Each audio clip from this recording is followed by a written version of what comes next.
Ауыл адвокаттары. Мостай Кәрим. Дауамы. Дин дошманы йәрем булды. Кәшфулла шулай китте лә олаҡты. Алтынға мансылған манара түгел, баҡыр ялатҡан сәйнүк булып та ҡайтманы. Йомарт ҡоҙала эҙ юғалтты. Һуғыш кешеләрҙең яҙмыштарын бутаны, юлдарын аймылыштырҙы шул.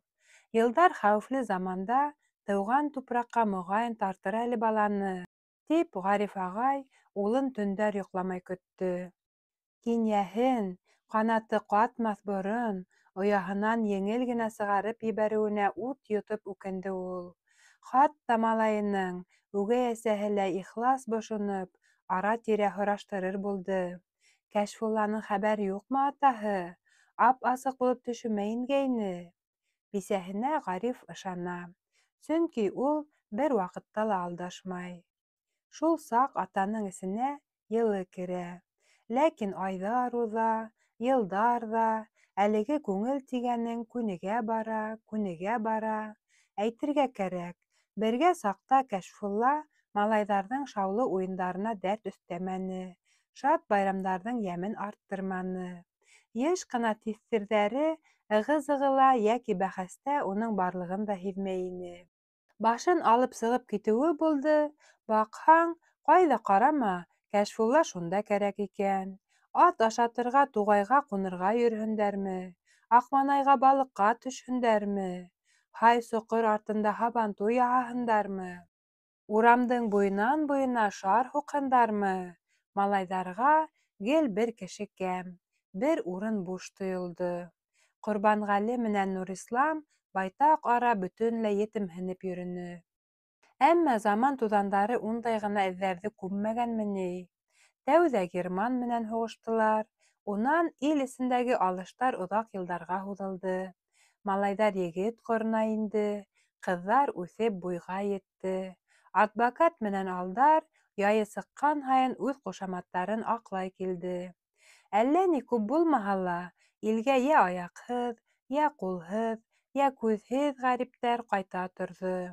Ауылда һуғыш бәйеттәре, ҡайғы-һағышлы йырҙар, әҙәпле-әҙәпһеҙ таҡмаҡтар, сәнскеле көләмәстәр таралды. Теге балыҡсы Насир ейәне Дилми тик ятманы булыр. Хәйер, унан башҡа ла һәүәҫкәрҙәр ишәйҙе. Батша төшөрөлгән ҡышты бөтә тирә-яҡты шаҡ-ҡатырып аяҡтан йыға һуҡҡан бер ваҡиға булды. Алыҫтағы батша ҡолауына халыҡ артыҡ ҡойолоп төшмәне. Була торған хәл. Берәүһен төшөрһәләр, тәхеткә икенсеһен мендерерҙәр. Ә бындайын әлегәсә күҙ ҙә күрмәгән, ҡолаҡ та ишетмәгән. Аймаҡтан аймаҡҡа, ауылдан ауылға һыбай сабып тараттылар был хәбәрҙе. Ай-һай, йәмәғәт! Олоғоҙ, кесегеҙ, яҡынығыҙ, йырағығыҙ, иҫәнегеҙ, сырхауығыҙ, һәммәгеҙ, ғафил булып ҡалмағыҙ! Тип һөрәнләне сапҡындар. Атаҡлы сәүҙәгәр Хәлимулланың атаҡлы сибәр ҡыҙы Зөбәйҙә рисуай булды. Бәйнә-бәйнәһен имеш-мимеш еткерер. Зөбәйҙә рисуай булды. Йәһүткә эйәреп ҡасты. Рисуай булды. Зөбәйҙә ҡайҙарға ғына барып етмәне. Кемдәрҙә генә нәфрәт, ҡыҙғаныу, шом, әрнеү тыуҙырманы был исем. Эш былай булды. Һылыулығы, аҡылы, сабырлығы менән дан тотҡан Зөбәйҙә, Хәлимулла байҙың иркә ҡыҙы ғәмһеҙ Зөбәйҙә, бөтә ауыл егеттәрен һағыштарға һалған ғорур Зөбәйҙә, 2-3 йылдан бирле Сиңерткә урамында ҡыҙыл тауар менән һатыу итеүсе Яков исемле еврейҙың улы Бөҙрә Йософҡа эйәреп ҡасты. 7 төн уртаһында ҡасты. Ҡыҙҙың ата-әсәһе, өлкән ағаһы менән еңгәһе Бөгөлмә ҡалаһына бер сауҙагәр дуҫтарына туйға киткәйне.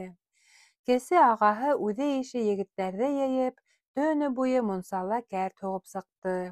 Ҡасҡындарҙың арттарынан хатта эт тә өрөп ҡалманы. Зиһендәрең таралып, күҙҙәрең томаланып, йөрәктәрең ярылырлыҡ хәл бит был.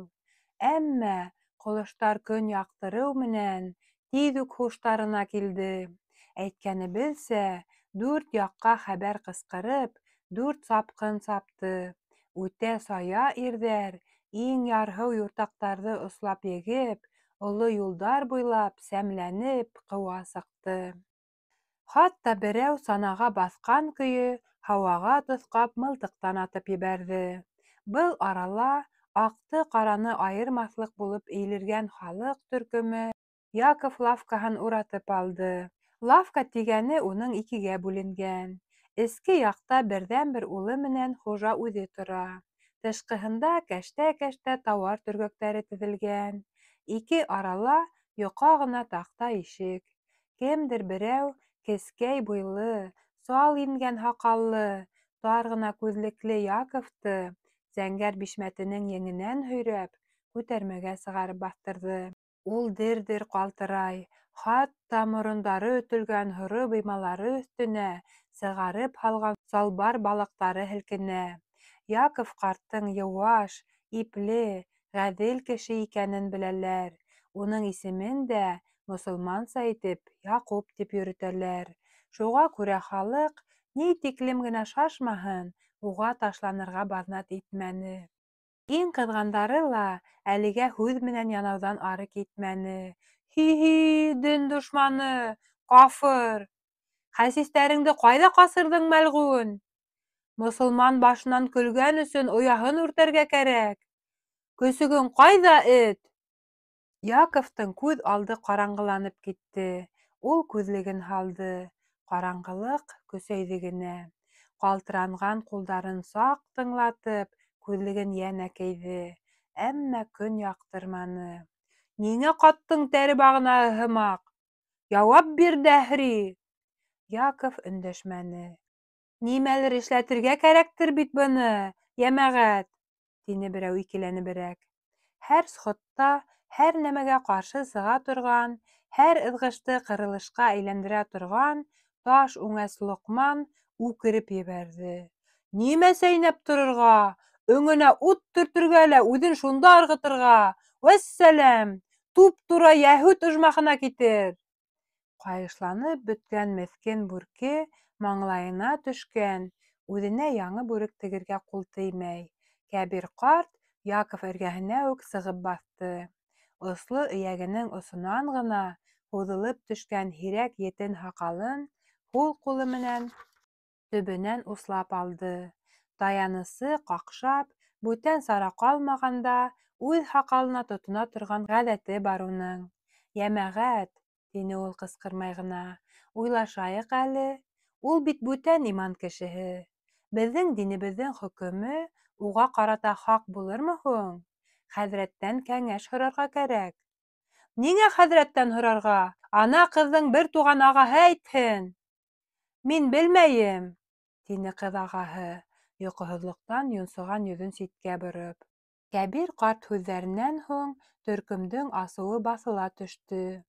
Тиҙ арала алмасы бар ат егелгән, еңел санаға ултырып, Муса мулланы килтерҙеләр. Ул ҡамалы йәшел тунының салғыйынан тотоп, сананан төштө. Һис нәмә булмағандай, ғәҙәттәге тоноҡ тауышы менән сәләм бирҙе. Әссәләмәғәләйкүм, мөслимдәр, барсағыҙға ла. Ул муйынын аҡрын ғына бороп, кешеләрҙе барлағандай күҙ йөрөтөп сыҡты. Яковҡа туҡталып, саҡ ҡына баш ҡаҡҡандай итте. Халыҡ берҙәм сәләм ҡайтарҙы. Вәғәләйкүмәссәләм, хәҙрәт. Хәл-әхүәлдәр тураһында хәбәрҙармын, йәмәғәт, тине мулла. Халыҡ тамам тынғас, ул яңынан һүҙ башланы. Был нәмә харам эшкә алдан белеп юл ҡуйҙыңмы, Яҡуп? Белеүен белдем, әммә юл ҡуйманым, хәҙрәт. Аңлатып һөйлә, тип ҡысҡырҙы баяғы Лоҡман. Әле көҙөн үк улы Мөслимә ҡыҙ менән никахлашырға рөхсәт һораны. Рөхсәт бирмәнем. Тилереп тә туланы, тилмереп тә иланы. Ныҡ торҙом. Ул шымды, мин тынысландым. Әйткәнең хаҡмы, Яҡуп? Валлаһи, хәҙрәт. Былай булғас, йәмәғәт, беҙҙең ҡайғыға ҡалыуыбыҙ ҙа, мәсхәрәгә төшөүебеҙ ҙә бәрәбәр булып сыға. Уның ғазаптары беҙҙекенән кәм түгел. Дәхи шуныһы: ул йәһүд, беҙ уны үҙ хөкөмөбөҙ менән хөкөм итһәк, хилафлыҡ ҡылырбыҙ. Һин, Яҡуп, үҙ иманыңдың төп йортона ҡайт та һәммәһен бәйнә-бәйнә һөйләп бир. Ғәйепле һанаһалар, һине шунда хөкөм итерҙәр, шунда язаһын бирерҙәр. Табып ҡайтһалар, улыңды ла алып кит. Яков ике ҡулын һуҙып, бер аҙым алға атланы ла, яҙа баҫып баҫҡыстан ҡоланы. Ҡолаҡһыҙ ҡупы бүрке ситкә тәгәрәп китте. Эргәһендәгеләр аптырап артҡа сигенде.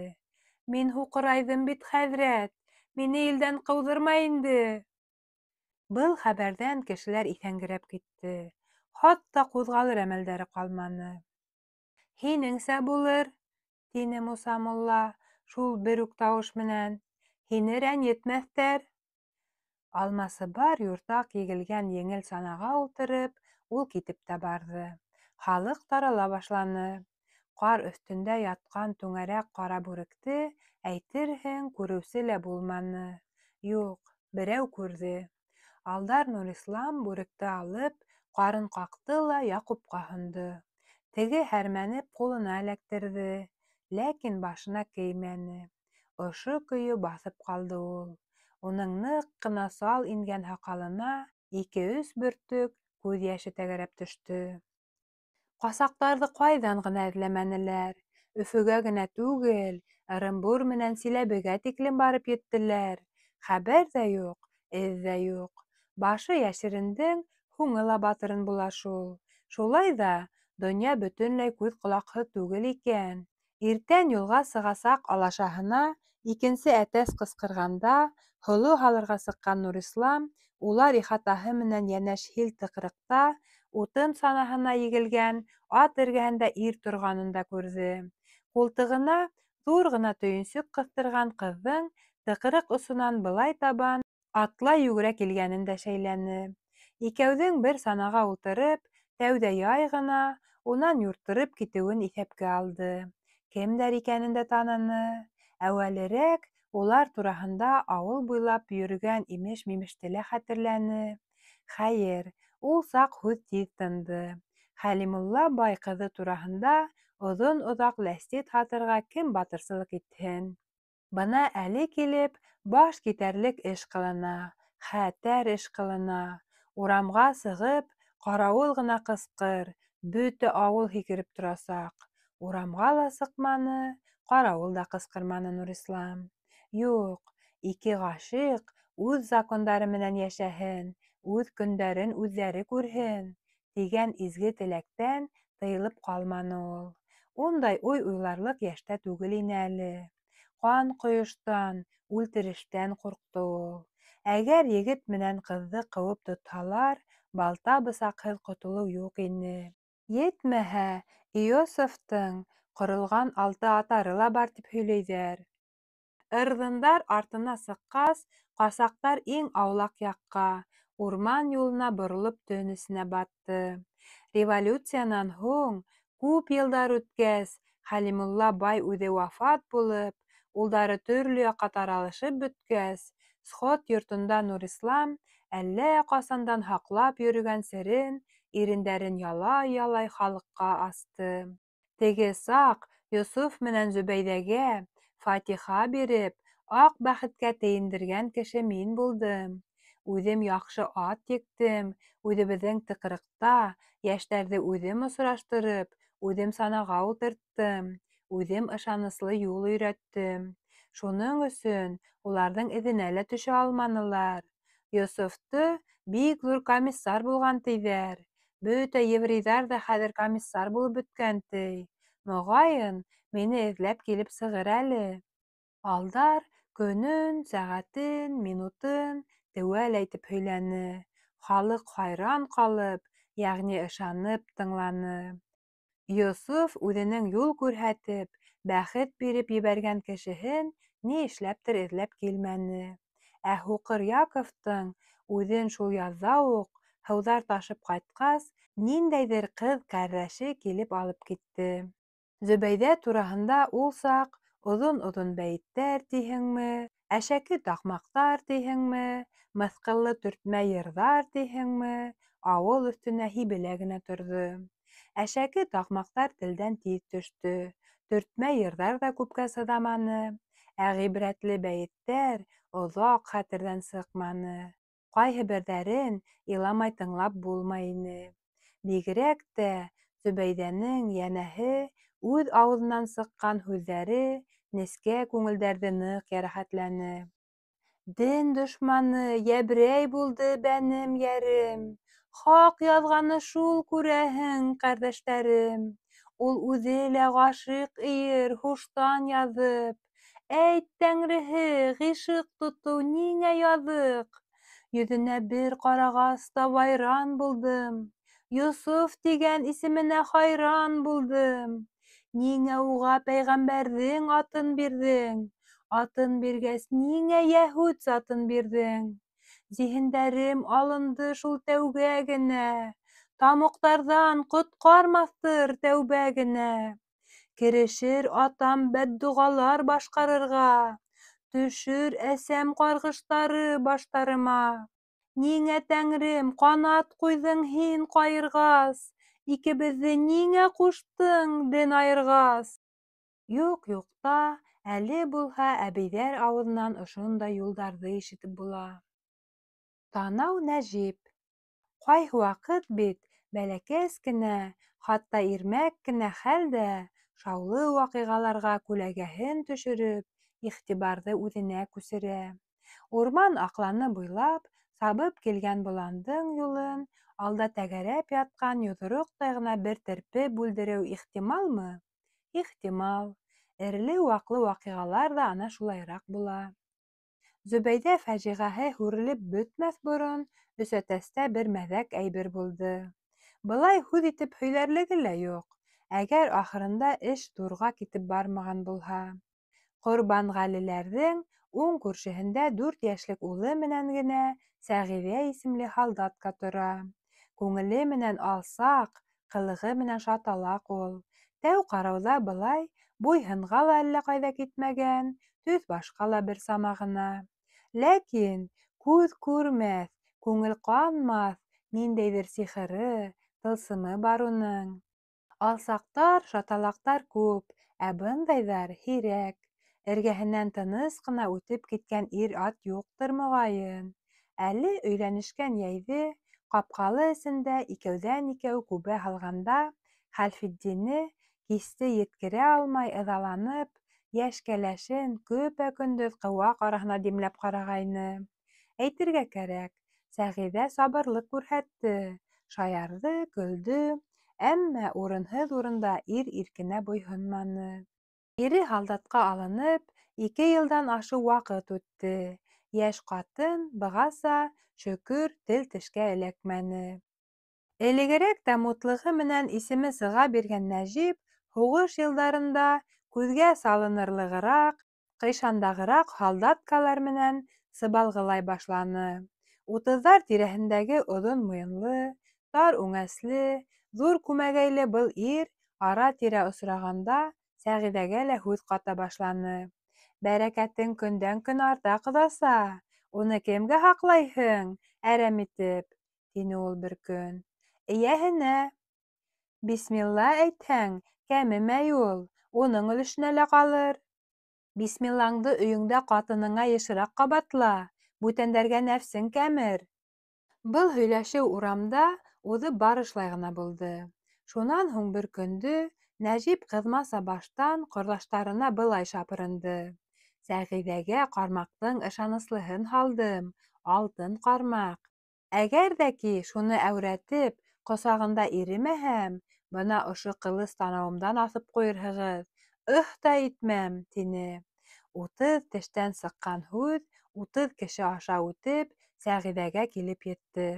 Ҡатын асыуланманы ла, ғәрләнмәне лә. Сәйер йылмайып ҡына ҡуйҙы. «Залогыңды ҡабул ҡылдыҡ, бисәүир», — тип уйланы ул. Бер йома үттеме-юҡмы, Сәғиҙәнең яр аҫтындағы сиреү ҡойоһона һыу алырға төшөүе булды. Һыуһамаған атын һуғарырға Нәжип килеп тә етте. Улаҡтағы һыуға аты әйләнеп тә ҡараманы. Йә, төштәреңә ни керә, Сибәр ҡоҙаса? Һаташтырмаймы? Төштәр беҙҙең ихтыярҙа түгел инде, Нәжип ҡоҙа. Төрлөһө була. Яулыҡ сите менән ул ауыҙ ситен ҡаплаған булды, йәнәһе тартына. Улай икән, шулай шул. Анау көндө мин, Сәғиҙә, һиңә әҙәпһеҙерәк һүҙҙәр ысҡындырҙым буғай. Шуға аҙаҡ үкенеп бөттөм. Нимәһенә үкенергә ти? Хоҙай биргән бәрәкәтте ир-ат күрмәй булырмы? Ҡатын борғолана биреп ҡуйҙы. Их, ҡоҙасаһы ла ҡоҙасаһы! Фәрештә ҡауырһынынан яралғанмы ни? Әтеү, ирҙең күҙе ут булһын, әйткән һүҙе мут булһын. Ысынмы? Ысын булмай, минең эсемдә йәнем юҡмы ни? Был арала татлы төштәр күргәнһең, ахыры. Күрҙем шул, оҙаҡ торабыҙ, кеше күҙенә салынырбыҙ. Өҙөп кенә әйт, ҡасан, ҡайҙа осрашабыҙ? Бөгөн килешмәҫ, иртәгә, тәүге әтәстән һуң, муйыл ҡыуағы ҡаплаған ян тәҙрәмә кил, күтәрмәһен асып көтөрмөн. Вәғәҙә инде? Вәғәҙә.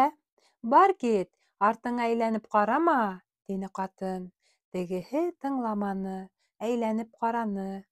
Был саҡ Сәғиҙәнең ыҡсым, тығыҙ кәүҙәһе, асыҡ түңәрәк йөҙө, йылмайған тулы ирендәре, тылсымлы нур сәсеп торған хәйләкәр күҙҙәре ирҙең тағы бер тапҡыр зиһенен томаланы.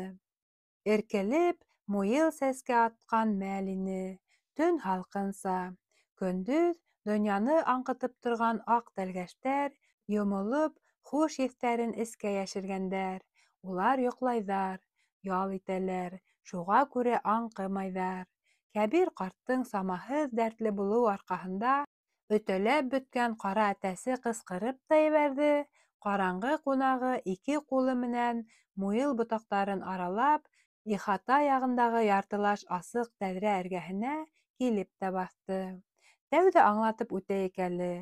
Был йортто Хәлфетдин һуғыш сығыр алдынан ғына үҙ ҡулдары менән һалды. Һәр нәмәһен еренә еткереп эшләне. Ишек-тәҙрә яңаҡтарын һыу ағасынан һуҡты. Тәҙрә рамдарын имәндән яһаны. Уларҙың мөйөштәрен тимер менән тоташтырҙы. Асылмалыларына ныҡлы элмәктәр, ышаныслы еҙ тотҡалар ҡуйҙы. Оҫтаның ҡулы күндәм, аҡылы йылдам ине.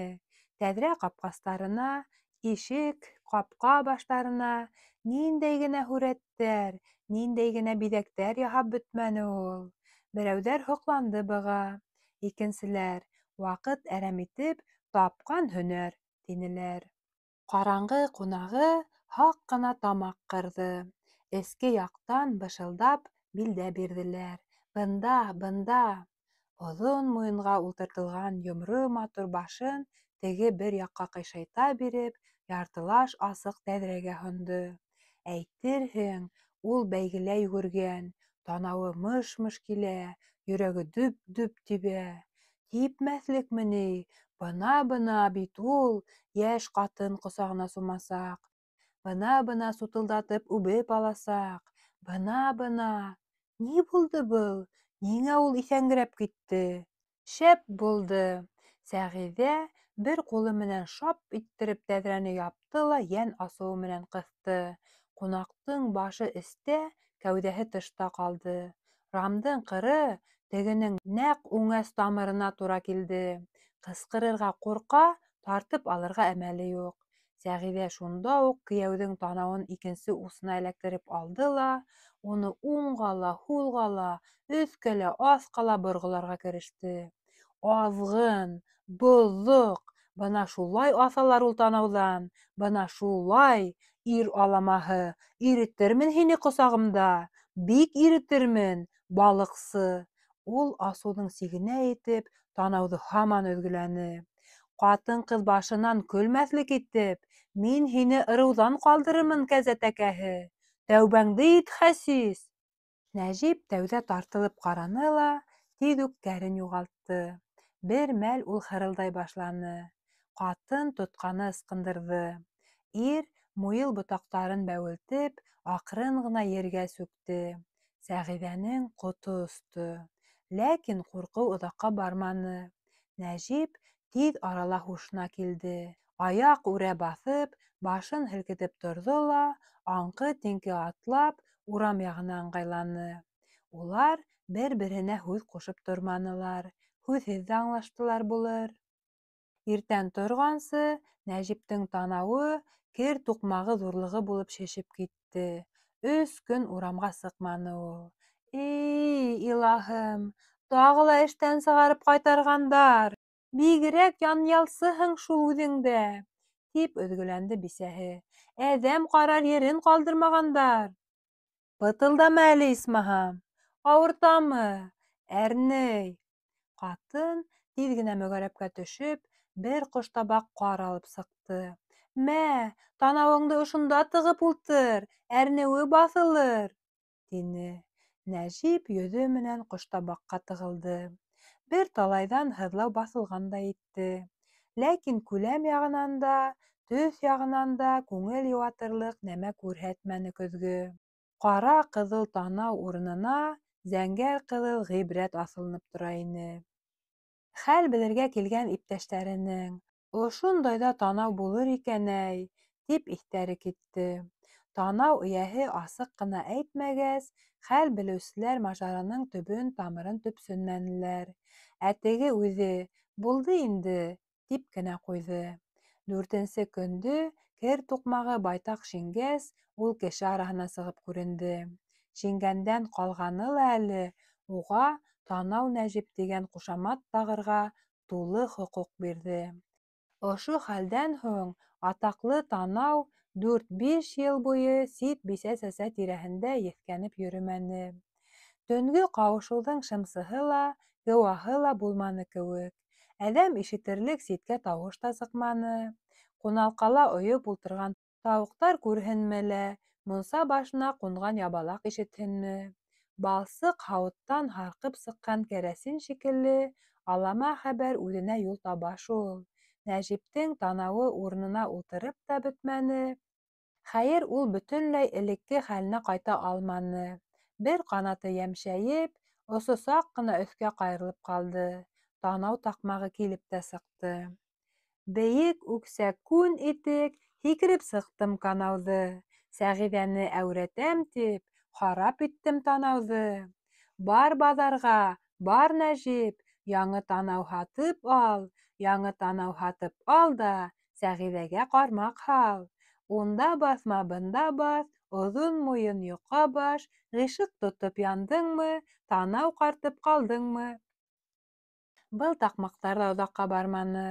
Ирҙәр йүнһеҙлеге тураһындағы сәнскеле йырҙарҙың, көләмәстәрҙең ҡыҙығы тиҙерәк бөтә, тиҙерәк онтола улар.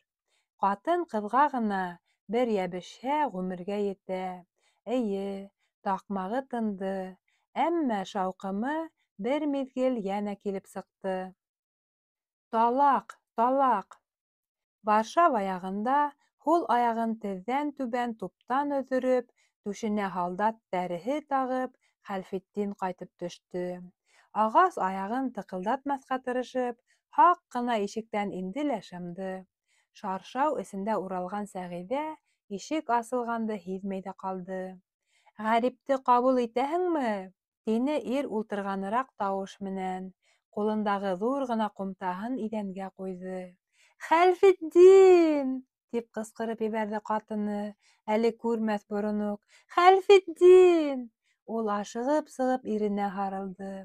«Һинме, Хәлфетдин? Иҫән-һау! Ҡыуанысымдан үләм бит инде! Я Рабби!» Ул иренең күкрәгенә йөҙөн ышҡый-ышҡый һыҡтарға кереште. Әсәһенең үләм тип һыҡтауын ишеткәс, мөйөшкә баҫҡан малай сарбайлап илап ебәрҙе. Шунда ғына Сәғиҙә, Хәлфетдиндән ысҡынып, баланы күтәреп алды. Малайҙың тыпырсыныуына ҡарамаҫтан, уны атаһы ҡосағына һондо. «Атайың бит, балам, атайың! Илама, ана карточкаһындағы мыйығы ла бар!» Малай шым булды, бер аҙ артҡа тайшанды ла, ҡапыл ынтылып, нескә генә беләктәре менән атаһының муйынын уратып алды. Шундай итеп ҡыҫты ул, Һағыш-ҡатыш рәхәтлектән тегеһе саҡ ыңғырашып ебәрмәне. «Иҫән-һау, имен-аман!» тип үрһәләнде ҡатыны. «Бөп-бөтөн!» «Бөп-бөтөн үк түгелмен инде, Сәғиҙә. Ана ҡара, бер аяҡҡа кәмеп ҡайттым». Ҡатын уның аяғына ҡараманы ла. «Булһын, кәм булһын. Уғаса үҙең бөтөн, улың бөтөн, мин бөтөн, өсөбөҙ ҙә бөтөн!» Ул шарҡылдап көлөп ебәрҙе. «Аҡылдан яҙам бит инде, Хоҙайым!» Йорт-ерҙең, барынса мал-тыуарҙың теүәл, имен тороуына Хәлфетдин үтә риза ҡалды. Ҡатынының матурлығына, уның тамам бешеп, өлгөрөп етеүенә һоҡланып туя алманы. Бына ниндәй дан ҡатын көткән уны. Йәйге ҡыҫҡа төндәрҙә лә ул лампалағы утты һүндермәне. «Йөҙөңдө күреп, танһыҡтарым ҡанманы әле», — тине. «Уянған һайын ҡарайымсы». «Бигерәк тағы», — тигән булды Сәғиҙә. Үҙе быға шат ине. Ире ҡайтҡас, өйҙә ҡот артты. Усаҡтағы ут күңеллерәк яна башланы. Ағас аяҡ тәү көндө үк буҫаға аша тулы хоҡуҡ менән атлап инде. Балта оҫтаһы өсөн ҡул һау булһын. Өйгә ҡайтҡанда кәмһенеберәк ҡайтҡан һалдат тиҙ тынысланды. Сөнки ҡатыны уны йыуатманы ла, ҡыҙғанманы ла. Ағасты аяҡҡа беркеткән ҡайышты сискәндә. «Бына хәҙер атты туғарабыҙ», — тип шаяртты Сәғиҙә. «Атын ат та, үшәнерәк шул», — тип шаярыуҙы ҡабул итте тегеһе лә. Иренең аяҡтарын йыуғанда ҡатын өҙөктән ҡалғанын айырыуса наҙлап йыуҙы. Хатта уны «батырым минең» тип һөйөп ҡуя торған булды. Бына ошо тормоштоң бер саҡ аҫты-өҫкә килә яҙҙы. Хәлфетдин аҡһай-туҡһай Ябалаҡ урманынан ҡайтып килә ине. Гонаһ шомлоғона ҡараҡ Моратша тап булды бит быға. Теге хәл-әхүәл дә һорашып тормайынса әйтә һалды. «Һин ҡайтҡансы, бында матур-матур йырҙар сығарып торҙолар бит әле. Ишеткәһеңдер инде?» «Ишетмәнем. Ниндәй йыр?» «Ил ишеткәнде бер һин ишетмәй булмаҫ». «Әллә тағы? Хәтерләмәйем». Һалдат һағая төштө. «Улайһа хәтереңә төшөрәм. Бына ошо йыр». Бейек үксә күн итек һикереп сыҡтым канауҙы. Сәғиҙәне әүрәтәм тип, харап иттем танауҙы. Тфү, ошаҡсы хайын, һаман шул Моратша икәнһең, тип үҙ юлына китте Хәлфетдин. Бер аҙҙан артына боролоп йәнә төкөрҙө. Әшәке! Үҙенең эсендә шик яралды. Өйгә ҡайтып еткәнсе, ул шик ғәрәсәткә әйләнде. Әҙәм һүҙенә ышаныусан кешегә етә ҡалды шул. Күҙ алдына йәмһеҙ-йәмһеҙ күренештәр килде. Зина ойотҡоһо килешкән уға. Ана ниндәй тулышып, йомороланып киткән. Күҙҙәренән дә дәрт эркелеп тора, тип асыуы ҡабарҙы уның. Ул йырҙы мин сығармаған, мин йырламаған, бисәңде мин әүрәтмәгән. Кет-кет көлөп ҡалды ҡараҡ. Батша хеҙмәтсеһе имеш. Әле икеһе лә егет саҡта Ишбай туғайында кеше бесәнен тейәп ятҡан Моратшаның өҫтөнә килеп сығып, Хәлфетдин уны башы-күҙе ҡара янғансы туҡмағайны. Бына ни ваҡытта килеп үс алды яуыз. Һалдат ул хәлде әллә ҡасан онотҡайны. Хәлфетдин өйгә йөҙө ҡара янып ҡайтып инде. Өндәшмәй-нитмәй һикегә барып ултырҙы ла башын баҫты. Өйҙә Сәғиҙә яңғыҙы ғына ине. Малайҙы өләсәһе бая үҙҙәренә алып китте. «Ҡобараларың осҡан бит, Хәлфетдин, һиңә ни булды?» «Булманы. Һуң булмағас, миңә булманы», — тип ҡабатланы ул. «Мине берәү ҙә әүрәтмәне. Бына ул һине». «Ни һөйләйһең һин, Хәлфетдин?» «Бейек үксә күн итекте». «Ана нәмә икән!» Сәғиҙә ҡысҡырып көлөп ебәрҙе. «Әле һиңә лә еткерҙеләрме ни?» «Ҡытҡылдама, ҡыйшандаҡ!» Быныһын ул янап әйтте. «Хәлфетдин!» «Өндәшмә, юғиһә...» «Өндәшәм. Аҡтан-аҡ, пактан-пак мин. Нахаҡ һөйләйһең, гонаһтан ҡурҡ». «Минең гонаһым юҡ, һин ҡурҡ». «Хәлфетдин, нахаҡ, нахаҡ, Хәҙер аңлатып бирәм. Аңлатма, утһыҙ төтөн булмай ул. Була икән шул. Булмай. Әйткәнемде тыңла, Хәлфетдин, юғиһә тормошобоҙ емерелә бит. Тыңламайым. Ул ағас аяғын дөп иттереп иҙәнгә бәрҙе. Зинасы һүҙен тыңламайым. Түшәгем харам булһын. Сәғиҙә әрнеп иларға кереште. Был ирҙең асыуын ғына арттырҙы. Илап ышандырмаҡсы итә, аҙғын бисә, тип яуызланды ул. Ҡатынға ла ниндәйҙер сәм килде. Булһа тағы, бик өркөттөң, ти. Шулаймы? Шулай. Улайһа, талаҡ. Харам талаҡ. Талаҡ, талаҡ, талаҡ. Талағыңдан ҡурҡмайым, ҡурҡмайым. Хәҙер слобода. 2 йылдан ашыу, окоптарҙа аунаған, нисәмә әҙәм үлтергән. Миҙалды һуғышта әҙәм үлтергән өсөн бирәләр. Лазареттарҙа хисапһыҙ яфалар сиккән һалдатта шәфҡәтһеҙлек шайтаны уянды. Ул ырғып тороп, мейес буйында ятҡан балтаға үрелде. Уны тиҙ генә эләктерә алманы, ағас аяҡ ебәрмәне булыр. Ул арала Сәғиҙә тышҡа сығып йүгерҙе. Хәлфетдин шулай ҙа балтаны алып, ырғаңлай һикерә бисәһе артынан ташланды. Күтәрмәгә сығып, балтаны инде һелтәп, баҡса яғына табан йүгергән ҡатынға тоҫҡап бәрҙем тигәндә, әллә ҡайҙан пәйҙә булған Ҡорбанғәле үрә һикереп, балта һабын эләктереп ҡайырып алды. Теге ҡарышманы, ысҡындырҙы. Көтөлмәгән хәлдән юғалып ҡалды ахырыһы. Төштәге кеүек кенә булды был эш. Әммә сәбәпһеҙ себен дә осмай, ти. Татыу күршеләр йортонда хәүефле ығы-зығы ишетеп, Ҡорбанғәле 2 аралағы кәртә эргәһенә килде. Көттө. Шау-шыу баҫылманы. Күп тә үтмәй, Сәғиҙәнең үкһеп илауы ҡолаҡҡа салынды. Бер-бер ҡазаға ҡалдылар ахырыһы, тип кәртә аша һикерҙе. Ишек төбөнә килеп етеүе булды, тәүҙә Сәғиҙә атылып сыҡты. Артынса уҡ балта тотҡан Хәлфетдин күренде. Ошо мәл ваҡ һөйәкле ҡаҡса Ҡорбанғәле үҙендә айыу йығырлыҡ көс, ғәйрәт тойҙо. Йылдамлыҡ та бар икән егеттә. Ҡулындағы балта йөҙөнә баш бармаҡ битен тейҙереп: «Балта бит ул, күрше ағай, бүрәнә юныр өсөн яһалған, әҙәм башын ҡырҡыр өсөн түгел», — тине Ҡорбанғәле бер талай торғас. Үҙе асыҡ ишек тупһаһына атланды. Хәлфетдин өндәшмәне. Боттарын һуҙып ергә ултырҙы ла устары менән йөҙөн ҡапланы. Сәғиҙә келәт бүлмәһенә барып һөйәлде. Ошо ҡиәфәттә улар бик оҙаҡ һүҙһеҙ торҙолар. Өсөһө лә тыныслана төшкәс, Ҡорбанғәле Хәлфетдингә теге танау мажараһының төп асылын һөйләп аңлатты.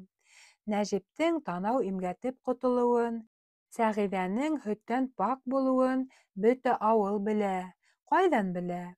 Нишләп белмәһен, ти? Шуның өсөн дә ауыл ул. Их, Хәлфетдин ағай, ғәйбәткә ышанып, бигерәк тә нахаҡҡа йәберләнең еңгәне. Терәлеп торған күршеләрбеҙ бит. Беҙҙән һорар инең. 3 йылға яҡын уның ваҡытлы-ваҡытһыҙ ҡапҡаһы ла асылманы, ишеге лә шығырламаны. «Утһыҙ төтөн сыҡмай тигән булып», — тип мөңрәне Хәлфетдин. Анау ҡараҡ Моратша күңелгә ҡотҡо һалды. Төтөндө уны Моратша кеүектәр хәтәр сығара, ыҫланып бөтөрһөң. Сәғиҙә ҡуҙғалманы ла, һүҙгә лә ҡушылманы. Ләкин уның күңеле хәтһеҙ ирегәйне инде. Иренән бер күреп, бер һүҙ ишетһә, элекке һөйгән йәр булырға тора. «Былай булғас, артабан нисек йәшәргә уйлайһығыҙ?» — тип төпсөндө һаҡал-мыйыҡһыҙ Аҡһаҡал. «Белмәйем инде, туғаным, белмәйем. 3 тапҡыр талаҡты ысҡындырҙым бит. Быныһы алама икән. Ҡотлояр мәзинде килтереп, кәңәшләшеү кәрәк булыр, еңгәм арҡыры төшмәһә». Сәғиҙә был юлы ла ләм-мим өндәшмәне, түҙҙе. Ҡотлояр нимә эшләтә? «Моғайын, берәй сараһын табыр. Еңгәм буй бирһә», — тине 17 йәшлек адвокат. Ҡатын аҙ ғына баш эйгәндәй итте. Муса мулланың үҙен ваҡ-төйәк мәшәҡәт менән борсорға баҙнат итмәй халыҡ. Ул никах, йыназа, ҡорбан салыу, мәүлид уҡытыу, ситтән килгән абруйлы түрәләрҙе, оло дәрәжәләге дин әһелдәрен ҡаршылау кеүек ерҙәргә генә йөрөй. Ә күп балалы, фәҡир Ҡотлояр мәзин һәр ваҡыт һаҡта, һәр ваҡыт йомошҡа әҙер. Кеше араһына сыҡҡан саҡта, йәйен-ҡышын уның башында йәшел түбәле ап-аҡ селлә, өҫтөндә салғыйҙары сүсәрә башлаған ҡыҙыл буйлы зәңгәр үзбәк сапаны. Аяғында һары ситек өҫтөнән кейелгән тәрән ҡара күн калуш булыр. Һаҡал-мыйыҡ һәр ваҡыт ҡаралған, башы тап-таҡыр ҡырылған. Үҙ сәсен үҙе ала ул. Бөхтә йөрөй Ҡотлояр мәзин. Оҫтабикәһе үтә егәрле булмаһа ла йыйнаҡ ҡатын. Аяғына баҫҡан, артында шыуған 6 балаһына ул көн һайын шуны тылҡый. Иң бөйөгө, иң ҡөҙрәтлеһе донъяла Хоҙай Тәғәлә. Унан ҡала Мөхәммәт пәйғәмбәр. Унан ҡала ил батшаһы. Унан ҡала һеҙҙең атайығыҙ. Хоҙай Тәғәлә күктә, пәйғәмбәребеҙ ер аҫтында, ил батшаһы алыҫта. Эргәгеҙҙә берҙән-бер кем? Атайыбыҙ, тип раҫлай балалар. Мәзин һуңлап өйләнде, шуға күрә балалары ваҡ әле. Ул һеҙгә ризыҡ таба, атайығыҙҙы хөрмәт итегеҙ, тип өгөтләй оҫтабикә. Мәзиндең тәненә ит тә ҡунмай, май ҙа яғылмай. Әллә көндәлек тәрбиә етешмәүҙән, әллә ҡауҙырлыҡтан шулай.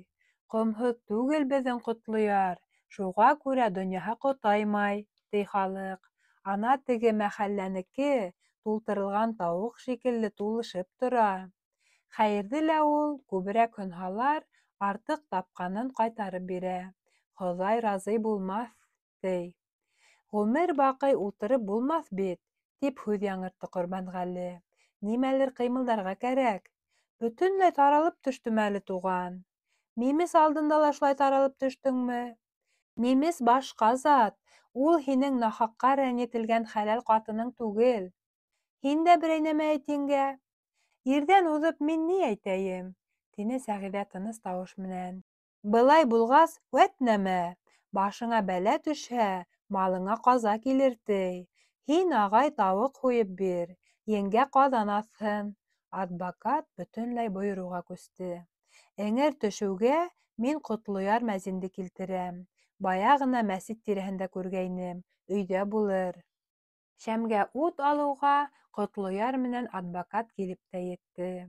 Юл ыңғайында Ҡорбанғәле мәзингә хәлде бәйнә-бәйнә һөйләп төшөндөрҙө. 20 йыл ашыу хеҙмәтендә дин әһеле бындай хәлдәргә элек тә тап булғыланы. Уның сараһы бер генә — никах яңыртыу. Әммә уны аулағыраҡ саҡта шау-шыуһыҙ эшләргә тырышалар. Йыш ҡына сер ҙә булып ҡала. Әссәләмәғәләйкүм! Ишектән инеү менән ҡунаҡтарҙың танауына тауыҡ һурпаһының хуш еҫе килеп бәрелде. Ҡорбанғәленең эсенә шунда уҡ йылы инде. Мәзиндең ирендәре саҡ ҡына ҡыймылдап ҡуйҙы. Бәрәкаллаһ. Сәғиҙә шаршау артында булыша. Ире йәһәт кенә тороп, Мәзиндең таяғын алды, сапанын систе, калуштарын һалдырҙы. Ултырып доға ҡылдылар. Ул арала Сәғиҙә лә һүҙһеҙ генә был яҡҡа сығып баҫты. Улай икән. Ҡотлояр сәлләһен һалып, таҡыр башын һыйпап ҡуйҙы. Шулайыраҡ шул, Мәзин абзый, тине хужа. Боҙолошобораҡ кителде. Төҙәлешергә фатихаңды бир.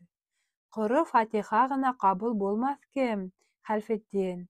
Башта бит Сәғиҙә ҡәрендәш кем менәндер никахҡа керергә тейеш. Улар талаҡлашҡас ҡына һиңә яңынан никах уҡытып була. Быны белеүең кәрәктер. Белеүен беләм дә, бик ҡыйын бит әле. Үҙ бисәңде үҙ ҡулың менән тигәндәй, бүтәнгә хәләллеккә нисек тапшырмаҡ кәрәк? Башҡа юлы юҡ уның. Бирәһең дә кире алаһың. Ышаныслы кешең бармы? Кешеһе ни уның табылыр ҙа, йөрәк етмәйерәк тора. Килен ни уйлай? Хәҙрәттән уҙып ни уйлайым инде? Ҡорбанғәле, һиңә нисә йәш әле? Мәзин егеткә һынай биреп ҡарап ҡуйҙы. Буйым шулай ғына булһа ла, Мәзин абзый, 18-дәмен, тине Ҡорбанғәле, бер нисә ай өҫтәп. Бик мәслихәт, әгәр ҙә был ике бисара хуп күрһә, Ҡотлояр эйәге менән башта ергә, унан ҡатынға ымланы. Һин никах йәшенә кергәнһең. Хәлфетдиндең эсенә йән инде. Кемгәлер инәлеп, сер биреп йөрөгәнсе, бына Хоҙай үҙ бәндәһен ебәргән бит. Һин ауырһынмаһаң, туған, мин Хоҙайға тапшырып тәүәккәлләнем. Беҙ тәүәккәллә, ул ҡатынына боролдо. Тегеһе баш ҡаҡты. Беҙ тәүәккәлләнек. Күрше хаҡына ҡыл инде был изгелегеңде. Һикегә күпертеп ҡуйылған ҙур ашъяулыҡ йәйелде.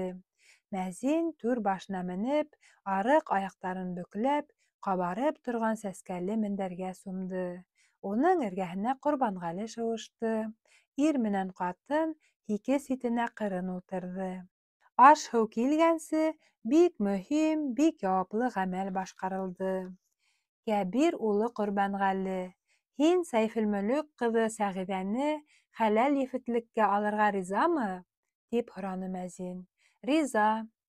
Сәйфелмөлөк ҡыҙы Сәғиҙә, һин Кәбир улы Ҡорбанғәленең хәләл ефете булырға ризамы? Риза. Шул саҡ Хәлфетдиндең йөрәге жыу итеп китте. Өнөммө был, төшөммө? Кемдең ҡатыны шулай риза тип тора? Ҡотлояр еренә еткереп, шыңғырлатып никах уҡырға кереште. Уның тауышы яғымлы һәм ышандырғыс ине. Ул гүйә кире ҡаҡмаҫлыҡ хөкөм сығара. Уҡыған ваҡытта яңы ғына бер-береһенә ризалыҡ биргән икәүҙең исемдәрен 3 тапҡыр ҡабатланы. Шулай итеп, уларҙы ғүмерлеккә ҡауыштырып ҡуйҙы Мәзин. Хәлфетдиндең юҡ аяғы үтмәҫ бысаҡ менән киҫкән шикелле ҡапыл үлтереп һыҙларға кереште. Сыҙар әмәл юҡ. Хәҙер һин, Ҡорбанғәле, Сәғиҙә ҡәрендәшкә төбәп, 3 тапҡыр талаҡ тип әйт. Адвокат тиҙ генә өндәшмәне. Ҡорбанғәле, һиңә әйтәмсе. Тел бармай бит әле. Нисек инде тел бармай? Хәлфетдин ҡалҡынып ҡуйҙы. Шулай, бармай ҙа ҡуя. Ир булырға йәшем дә еткән, еңгәм дә үтә сибәр, малайыңды улым итермен. Әллә хаҡ яҙғанына, Мәзиндең уҡығанына күнергәме тим? Уның йөҙөндә шаяроуҙың әҫәре лә юҡ ине. Тегеләрҙең өсөһө лә аптырап ҡалды. Уйлап ҡараһаң, хаҡлыҡ уның яғында. Никах уҡылған, яҙмыш ҡушылған. Көс менән дә, янау менән дә еңерлек түгел. Улай шаяртма инде, туған, былай ҙа эс-бауыр яна. Шаяртмайым мин, уйға батыбыраҡ торам әле. Ҡорбанғәле һуңғы һүҙен әйтергә ашыҡманы. Ни тиһә лә, һүҙенә ул хужа. Ваҡыт әллә бик күп үтте, әллә бөтөнләй үтмәй тик торҙо. Сәғиҙә тамам ҡурҡыуға төштө. Йәш кейәү көрһөнөп ҡуйҙы ла, үтә етди итеп әйтә һалды. Бына ошолай алма кеүек ҡатыныңдан ҡолаҡ ҡаҡһаң ни эшләрһең, Хәлфетдин ағай? Нисек инде ул ҡолаҡ ҡағайым ти? Минең менән алдым килдем яһатып. Улай итмә инде, туған, күрше хаҡы бар бит. Ҡотлояр Мәзингә лә шик керә биреп ҡуйҙы. Кемдең эсендә ниндәй шайтан ултырғанын ҡайҙан беләһең? Әллә ысынлауыңмы был, Ҡорбанғәле? Тип һораны ул. Ысыны юрамалы бергә инде. Мин еңгәмде былай ғына сит ҡулға тапшыра алмайым. Шартым бар. Әйт шартыңды. Бинихаҡтар арҡаһында ҡатыныңды, йәғни ғәйепһеҙ йән эйәһен, шулай яман мәсхәрә иткәнең өсөн 3 тапҡыр тәүбә ит, Хәлфетдин күрше. Итәм, тине теге теш араһынан ғына. Улай түгел, үҙ ауыҙың менән 3 тапҡыр тултырып ҡабатла. Тәүбә, тәүбә, тәүбә. Хәҙер ризамы? Юҡ әле. Бынан ары Сәғиҙә еңгәмде көнләшеп тә, шикләнеп тә мәсхәрә итмәҫкә, уға бармаҡ осо менән дә сиртмәҫкә 3 тапҡыр ант ит. Һин бигерәк тағы... Итмәһәң, ихтыярыңда. Ҡорбанғәле түбән табашылып ҡуйҙы. Инде шөрләберәк өлгөргән Хәлфетдиндә үҙенең ирлек ғорурлығында, һалдат абруйын да һаҡлау ҡайғыһы ҡалмағайны. Бынан ары Сәғиҙәне тел менән дә, ҡул менән дә йәберләмәм. Валлаһи, валлаһи, валлаһи, валлаһи. Быларҙы әйткәндә ул хатта кәмһенеү ҙә һиҙмәне. Сөнки ниндәйҙер секундта ул: «Әгәр ошо хәл дөрөҫ булһа, Сәғиҙәһеҙ тороп ҡалһам, ни эшләрмен?» тип уйланы. Мөмкин булған юғалтыуҙан уның ҡото осто. Бына ҡалай аҡылға ултыртты сығырынан сыҡҡан һалдатты, өтәләк кенә күрше егетте. Инде ҡалынайып өлгөргән тауышын тағы ла ҡалынайта төшөп, Ҡорбанғәле һуңғы хөкөмөн иғлан итте. «Минең менән никахлашҡан Сәйфелмөлөк ҡыҙы Сәғиҙәнән ваз кисәм. Харам талаҡ, талаҡ, талаҡ!» Бөтәһе лә иркен тын алды. Ҡотлояр үтә дәртләнеп, рухланып, ғәмәлдең икенсе өлөшөнә күсте. Йәнбәк улы Хәлфетдин, Сәйфелмөлөк ҡыҙы Сәғиҙәне үҙеңә ғүмерлеккә хәләлең итеп алырға ризамы? Риза, риза. Сәйфелмөлөк ҡыҙы Сәғиҙә, һин әжәлеңә хәтле Йәнбәк улы Хәлфетдиндең хәләл ҡатыны булырға ризамы? Риза, риза. Был юлы мәзин никахты айырыуса күтәренкелек, ихласлык менән уҡыны. Күкрәгенән доға түгел, тантаналы моң ағылды. Уҡып бөткәс: «Ғүмерҙәрегеҙ оҙон, бәхетегеҙ мул, татыулығығыҙ ныҡ булһын, Хоҙайға ла, бәндәләргә лә игелекле булығыҙ», тип никах ғәмәленә инмәгән матур һүҙҙәр әйтте. Матур теләктәр теләне. Илһамы килгән Ҡотлояр. Ризыҡ йыйып бөткәс, доға ҡылыр алдынан төп кейәү мәзингә 50 тинлек 2 көмөш һуҙҙы. Береһен теге кире ҡайтарҙы. Берәү генә тейеш. «Иҫәпләшеп тороу килешерме икән, Мәзин абзый? Һин бит 2 никах уҡының». Уның тәүгеһе ялған ине. Ялғанға хәйер алыу харам. Һый-хөрмәтегеҙ өсөн рәхмәт. Хәлфетдин менән Сәғиҙә араһында булған был йәмһеҙ хәл тураһындағы хәбәр илгә сәселеп таралманы. Күргәндәр, моғайын, күрмәмешкә, ишеткәндәр ишетмәмешкә, белгәндәр белмәмешкә һалышты. Һәйбәт донъя көттө, татыу ғүмер итте был икәү. Колхозда Сатан Хәлфетдиндең балтаһы юнған бүрәнәнең һаны, Сәғиҙәнең бармаҡтары һауған һөттөң иҫәбе юҡтыр. Байрам көндәрҙә миҙалдарын ялтыратып, икәүләп урамға сыҡһалар, әҙәм һоҡланыр ине. Бала-сағаһы ла ишле генә булды. 4 малай, 2 ҡыҙ үҫтерҙеләр. Ул ҡыҙҙары инсафлы, игелекле булды. Тыштан бик белдереп бармаһа ла, эсенән Хәлфетдин күршеһенә үлгәнсә рәхмәт уҡыны. Ҡунаҡ төшөмдә түренән төшөрмәне. Инде үҙҙәре атай-әсәй булып бөткән балаларын, уларҙың балаларын бер саҡ һәммәһен бергә йыйып, ырыу башы бына ошондай васыят әйтте. Әҙәм башына ҡаза төшкәндә берәүҙең ярҙам ҡулы һуҙып килеүе бик һәйбәт, бик изге эш. Уны ла һәр кем эшләп бармай. Ә һиңә киҙәнгән бәләнең үҙ ҡулын сабып өҙөүҙе пәйғәмбәр генә ҡыла ала. Ҡорбанғәле күршебеҙ балалар, һеҙҙең әсәйегеҙ, һеҙҙең өләсәйегеҙ менән минең өсөн пәйғәмбәр булды. Бик күп йылдар әүәл мине енәйәт менән хурлыҡтан, әсәйегеҙҙе, йәғни өләсәйегеҙҙе, хатта имгәнеүҙән, хатта әжәлдән ҡурсалап ҡалды ул. Арҡырыға буйға сатнаған тормошобоҙҙо һылап-һыйпап рәткә индереп китте. Бәйнә-бәйнә һөйләргә һаман да оялам. Әйткәнемә ошо көйө ышанығыҙ. Иҫән ваҡытында уға минән һуң да хөрмәт күрһәтегеҙ. Ул йәш муйыл ҡурпыһы ҡаплаған ян тәҙрә аша күршеләге бейек йортҡа ымланы. Донъя ҡуйғас, барсағыҙ ҙа ҡәберенә тупраҡ һалығыҙ. Минән алда китмәҫ. Ул ныҡ әле, тарамыш ҡына. Тупраҡ ташлағас та, ҡабалан-ҡарһалан таралышып бөтмәгеҙ. Баш осонда баҫып уйланығыҙ. Был кеше кем ине? Ерҙә ниндәй изгелеге ҡалды уның? Әгәр унан һуңғараҡ ҡалһам, бергәләп баҫып торорбоҙ. Юҡ, ул үҙе баҫып тора алманы.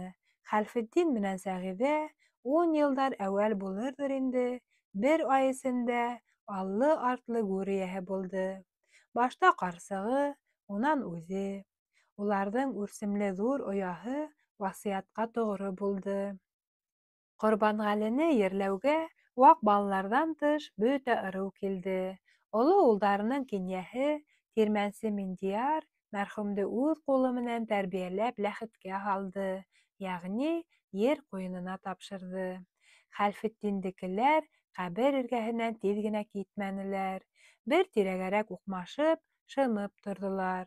Уларҙың рәхмәте лә, хөрмәте лә ошо ине.